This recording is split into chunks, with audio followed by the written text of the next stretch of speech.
बिस्मिल्लाहिर्रहमानिर्रहीम। अस्सलाम वालेकुम फ्रेंड्स।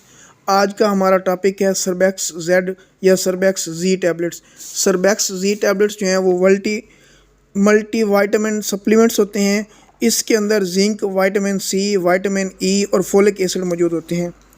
ये टैबलेट्स जो हैं, अगर हम इसकी बात करें कि ये किस लिए इस्तेमाल की जा सकती हैं, तो ऐसे मेल्स या फीमेल्स या पेशेंट्स जिनके अंदर ईटिंग डिसऑर्डर हो, यानी वो ठीक से खुराक ना खाते हों और उनके अंदर इन चीज़ों की कमी हो जाए, तो फिर हम डॉक्टर जो है उसको रिकमेंड करते हैं। उसके अलावा नाइट ब्लाइंडनेस, जिन पेशेंट्स को रात के अंधेरे या रात के वक्त नज़र नहीं आता, उनके अंदर इसको रिकमेंड की जाती है। स्कर्वी एक बीमारी का नाम है जिसमें मसूड़ों और दांतों में खून आता है। इस डिज़ीज़ के अंदर भी हम इसको इस्तेमाल कर सकते हैं। डायरिया से, लूज़ मोशन से वीकनेस हो जाए, तब भी ये टेबलेट इस्तेमाल की जा सकती हैं। ग्रोथ रिटार्ड हो जाए, मतलब किसी बंदे की ग्रोथ ना होती हो, कद छोटा रह जाए या इसके अलावा और मसाइल हों, तब भी ये इस्तेमाल की जा सकती है। मर्दों में फर्टिलिटी के लिए, बच्चों की पैदाइश का अमल मुकम्मल ना हो रहा हो, तब भी उनके अंदर डॉक्टर रिकमेंड करते हैं।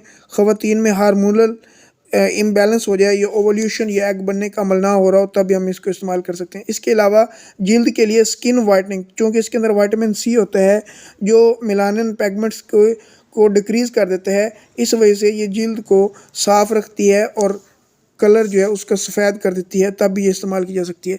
इसके अलावा स्किन के अंदर छाइयों के लिए, बाल झड़ने के लिए, स्पेशली जो है असाबी कमज़ोरी के लिए, कमर दर्द के लिए, आँखों के गिर्द हलकों के लिए, पट्ठों के दर्द के लिए और जिस्मानी कमज़ोरी में भी हम इसको इस्तेमाल कर सकते हैं। अब ये टेबलेट्स जो हैं हम कैसे इस्तेमाल कर सकते हैं? एक टेबलेट रोज़ाना 1 गिलास पानी के साथ दोपहर के खाने के बाद इसको इस्तेमाल किया जा सकता है। साइड इफ़ेक्ट की बात करें तो ये टेबलेट्स जो हैं ज़्यादा इस्तेमाल नहीं करनी चाहिए, या अगर बहुत ज़्यादा इस्तेमाल कर ली जाए तो इससे डायरिया और जो है स्टमक अपसेट और फेसेस के ऊपर रैशेज़ और स्वेलिंग्स हो सकती हैं।